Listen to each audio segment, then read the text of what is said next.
Magandang araw mga kaibigan. Bigyan natin ng opinion, reaction ngayon itong breaking post ng Bilyonaryo News Channel. Tungkol ito sa ongoing na budget hearing sa Senado, kung saan nandun ang DILG Secretary John Vic Remulla na question ng mga senador. Okay. Breaking news.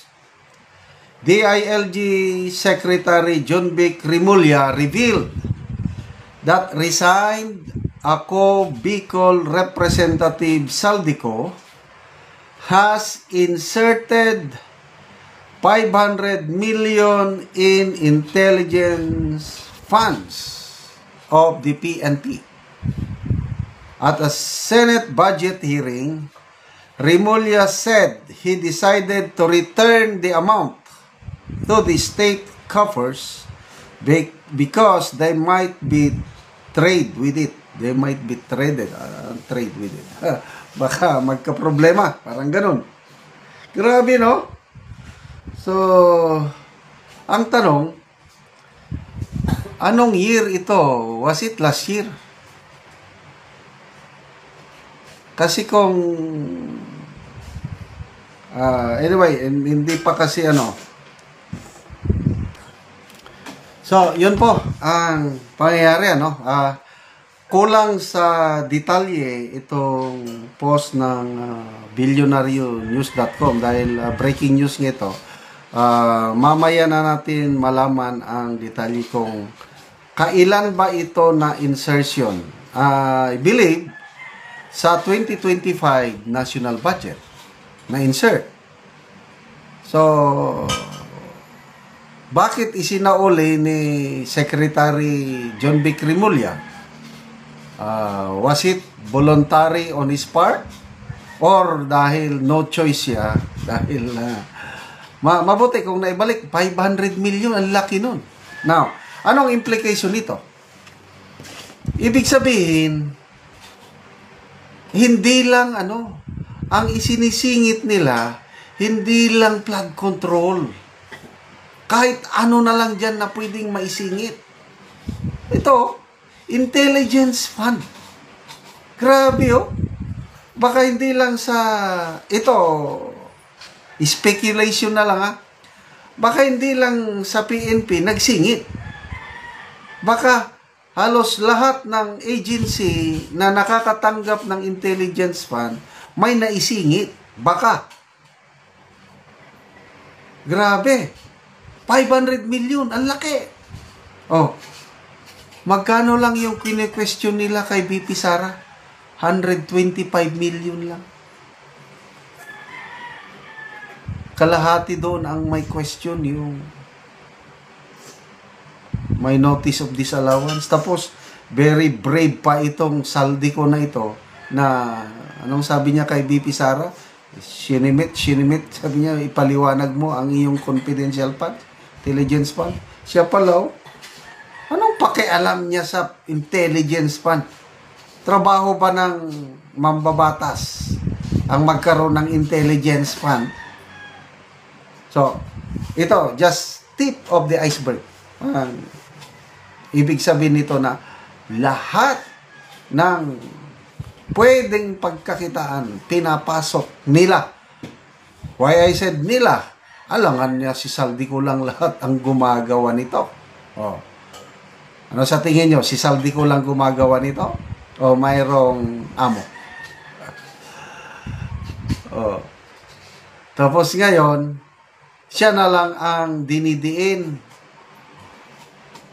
Yon ang sabi ni Attorney Guanzon, script ng ICI, dyan na lahat ng sisi idiin kay Saldico. Ligtas si Martin Romualdez, ligtas pataas. O, nasaan ngayon si Saldico? Anong ginagawa ng gobyernong ito para habulin si Saldico? Meron ba? Wala. Kaya I don't know kung paano tayo makaka-recover itong issue na ito na bumabalot sa imahe ng ating bansa. Kasi nga, apektado na yung balitang nabasa ko kanina, yung credit ratings natin. Instead na pataas ng ating credit rating, mula sa triple B, tataas na sana ng A minus, pataas, para mas marami ang magpautang sa atin at mas maliit ang interest kung mas mataas ang ating credit rating. Ngayon, dahil sa talamak na korupsyon, binawi yung pag-upgrade sana ng ating credit rating. Kasi nga, balitado sa buong mundo ang nangyayaring korupsyon sa Pilipinas ngayon. Sikat na sikat tayo sa buong mundo. Wow! Tatak Bagong Pilipinas. Record holder. Hindi lang yung nung una, doon lang yung number 1 rice importing country, Philippines. Ano pa? Pinaka-worst airport sa buong mundo, Philippines. Pinaka-worst traffic sa buong mundo, Philippines. Ano pa? Pinaka-dangerous country for tourists to visit, Philippines. Ang daming record ng Pilipinas. Ito na ngayon, bagong record. Like father, like son. Ano yung father? Marcos Sr. Guinness World Book of Record. Most corrupt administration of government in history. Binigay ng Guinness sa Marcos Sr. Ito ngayon, kung si Justice Carpio pa ang ating paniniwalaan, doble, triple kalala, ka-pervasive, katalamak ang korupsyon itong panahon ng Marcos Jr. kung ikumpara mo doon sa korupsyon ng Marcos Sr. So, paano tayo ngayon makakabangon? Kasi delikado ang ating ekonomiya, malulugmok ang ating ekonomiya pag hindi natin ma-resolve ito. Eh sabi ng Finance Secretary, in the next few months, mariresolve na daw. Paano?